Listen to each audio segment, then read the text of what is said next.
has to stop. And the power to stop it is with black women. And I cannot agree more. I think we need to elevate the level of our conversations because single parenthood happens in so many different ways, number one. Number two, we need to change how we speak about women that are single parents. We need to stop giving them names that are derogatory, like this baby mama title. It's disgusting. A woman that is a grown woman who has her own career and her own finances, who decides to have a child as a single woman, and there are thousands and thousands of them. I don't know exactly what the data says. We don't need to call her a baby mama. We keep acting as if every single woman that is a single mother or a single parent has gotten that way because she was foolish. And that is not true, and we all know that. We all know somebody, at least one person, who had a child because she wanted to. Or she had a boyfriend, she got pregnant by her boyfriend and decided that she's going to keep the baby because why not? I don't have children, I've always wanted children, and I'm not giving up this baby. So let's change our conversation level so that we respect these women and stop calling them baby mamas. They're women first. They're mothers. And regardless of how they became single parents, that's frankly none of our business. I don't know why we're not having conversations about men opting to be in the lives of their children in higher numbers. Because I don't understand why it is okay. I know that we could stop women from being single parents. Like we could have conversations encouraging women to just be single, which is what I encourage women to do. If you want a soft life, having a child by yourself is not the way to go. I don't care how much money you have. Having a child alone is the worst thing you could do if you want everyone's calling a soft life. You can still be feminine and have a child by yourself and be a single parent, but your life is going to be far from soft. I don't care how much luxury you have if you have a nanny. That child is going to drive you insane. You're not going to feel soft because you need to give the child time and energy. And if you're getting pulled in 15 directions and then you need your child needs to get met by you alone, that is very, very difficult. And that's where the soft life becomes very hard to maintain. Um, the males are allowed to walk away. And the reason why there are all these single parents is because there's a split. Somewhere along the line, somebody was dating somebody, they were boyfriend and girlfriend for 7 years, 2 years, a month, whatever. She gets pregnant and there's a split that happens. I think that's where we need to look. Why is all this fracturing taking place? We're always discussing it, woman and then the man separate. Let's look at why is there a fracture in these relationships so often? Are there so many torn and broken relationships? Why are there so many relationships where men do not want to be around? Or why are those so many relationships where the women do not want the men around? Because we know both things happen.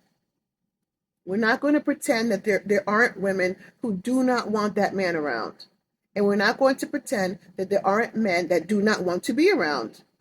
Why is this happening in such high numbers? I think that's where we need to look. I'm not sure who's going to do the looking, but that's where the question we should all be focusing our eyes on that split between these two people that were together. There's a pregnancy and there's a split. Now, sometimes they just break up because they raise the children together and after a few years, they go their separate ways. That happens too. But nevertheless, why 80%? So we need to stop labeling women with these derogatory titles because the men don't get these titles. The men don't get called runaway dad. We don't call them absentee fathers on a regular basis, only when the sociologists and the psychologists are having conversations and the data-driven people are having conversations. The average person does not give the missing father a derogatory title.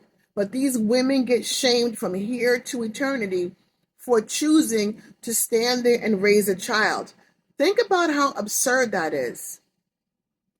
She decided to be responsible enough to raise this child, and she gets labeled with derogatory terms. What are we doing? We need to start respecting women who raise their children, regardless of if they're raising the child alone or if they're raising the child in the setting of a marriage or a long-term relationship where the man, child's father, is there and they're still a couple. Every mother deserves to be respected, regardless of whether she's married or not. And I really think that the Black community is doing a big disservice when they go across the scene of single women. I mean, excuse me, single parents, and just shoot down these women, not literally shooting them down, but just verbally assault them, all because they don't have husbands with them. And the men don't get this. You get to walk away scot free. Nobody knows if he's a dad, a runaway father. He just gets to run away. He has nothing to show that he was supposed to be a father. But these women who have chosen to stay and raise their children get this stigma attached to them.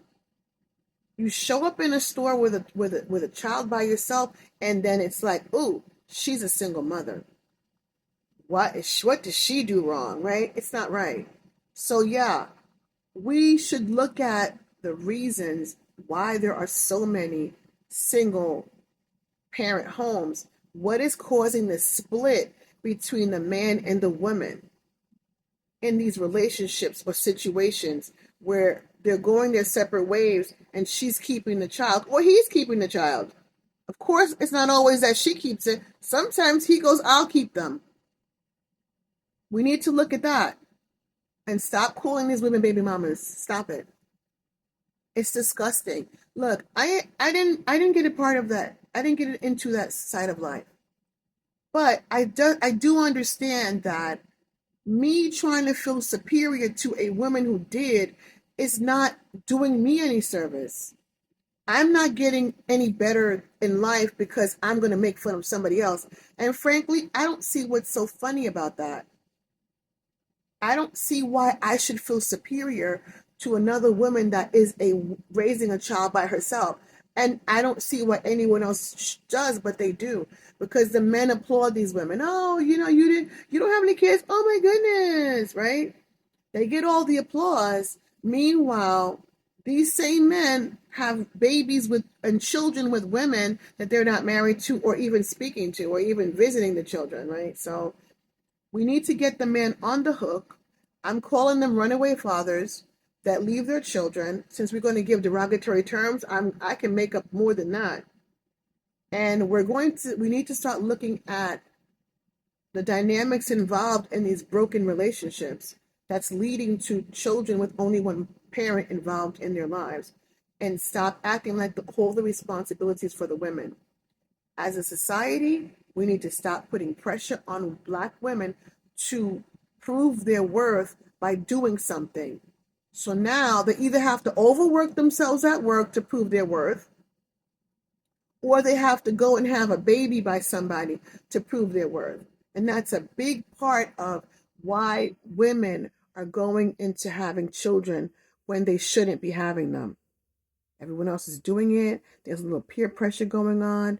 I got pregnant. Oh, well, I didn't worry about it. It doesn't matter. All my friends have children. I'm 35 years old. It's time. My mom's been asking me. And we go along with the program when the program is not going to work for us in the long run as a community and as a nation.